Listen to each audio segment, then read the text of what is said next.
Hey, my Legion, how y'all doing? First of all, I just wanted to say I love all my subscribers, and in my world, subscribers equals friends. You're my friends, online friends, and so this is a public service and also a warning. I want to do a review of World's Funniest Fails, the new Fox show on Friday nights. That's an hour long, and basically it's Terry Crews hosts the show, and he has a panel of 3 comedians on. And what they do is they have like different categories, and they show 6 videos, and they're supposed to vote, and each comedian votes on which one is out of the 3 is the best. And then after that, the studio audience is left to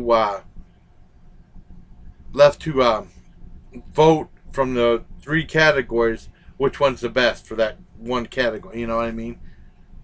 I gotta say, this show sucks.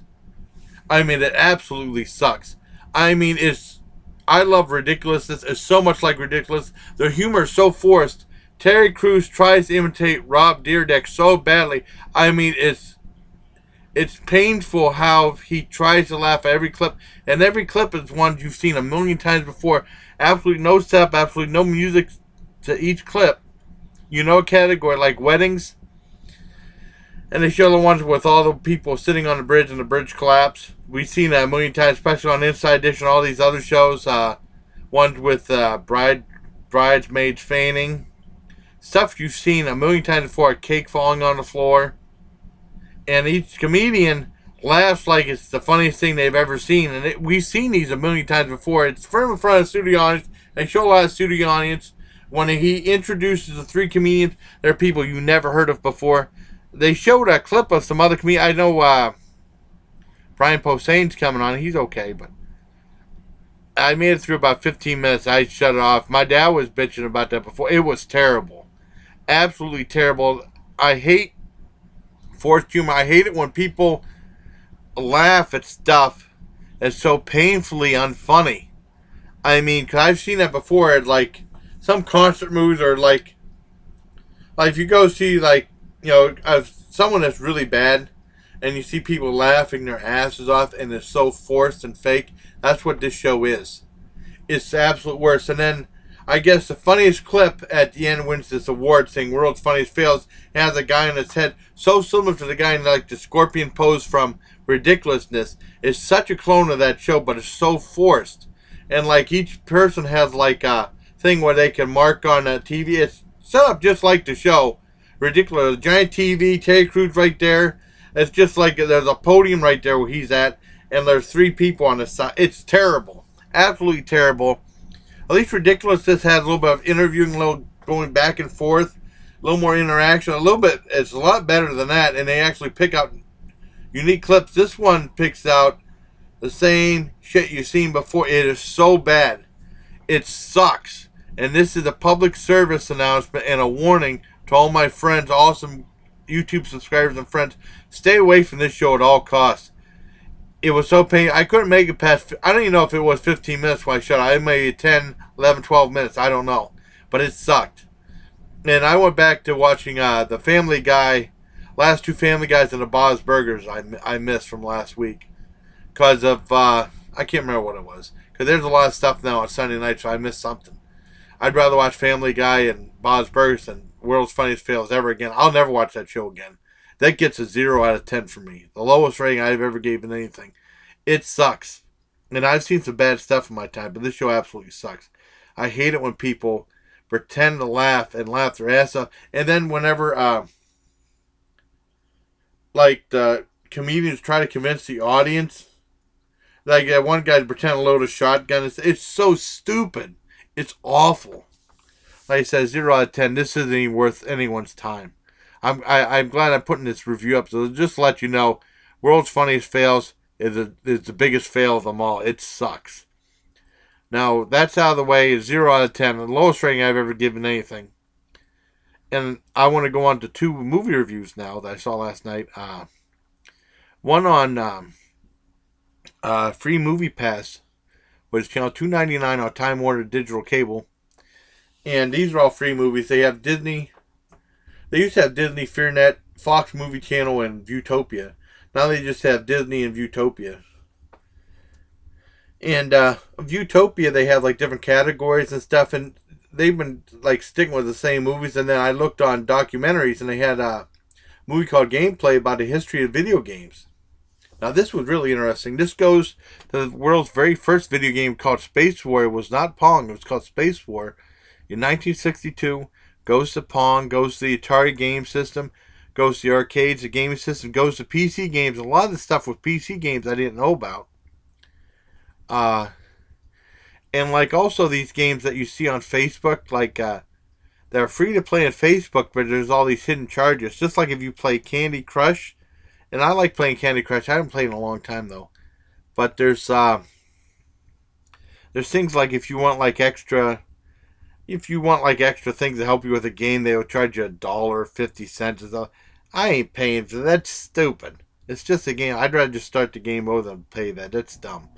But I mean, there was like a guy that was making money. There was some thing that like you buy this property and you buy like this asteroid where people could party and you charge them fees. Some game where you charge fees and get money also.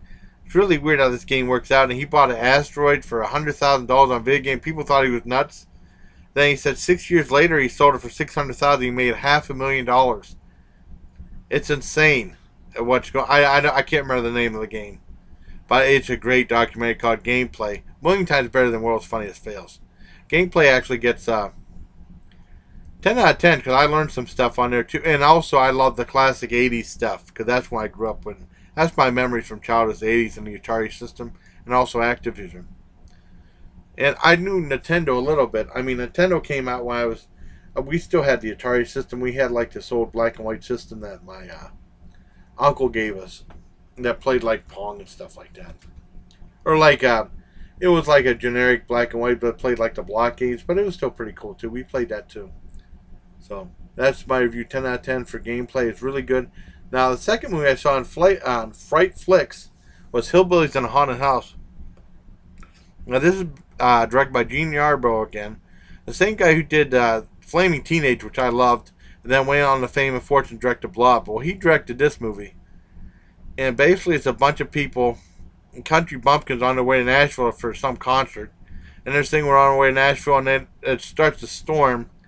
And like when they show lightning, it's real dark. But then when you show the car, it's daytime. So they get the nights and daytime shots all screwed up. And they come home. Well, they don't come home. They go to this gas station. They said, "Why don't you check out this one mansion?" And the guy said, "Oh man, I forgot to tell them it's haunted." And they go in, and then there's Basil Rathbone, John Carradine, and what's his? Lon Chaney. And I guess they're doing like these, getting like these formulas and stuff like that from this one mad scientist in Japan or something like that, like a Fu Manchu type thing. And they have all these like haunted house gimmicks to try to scare people away. And the hillbillies come in and they're scared of everything, acting so bad.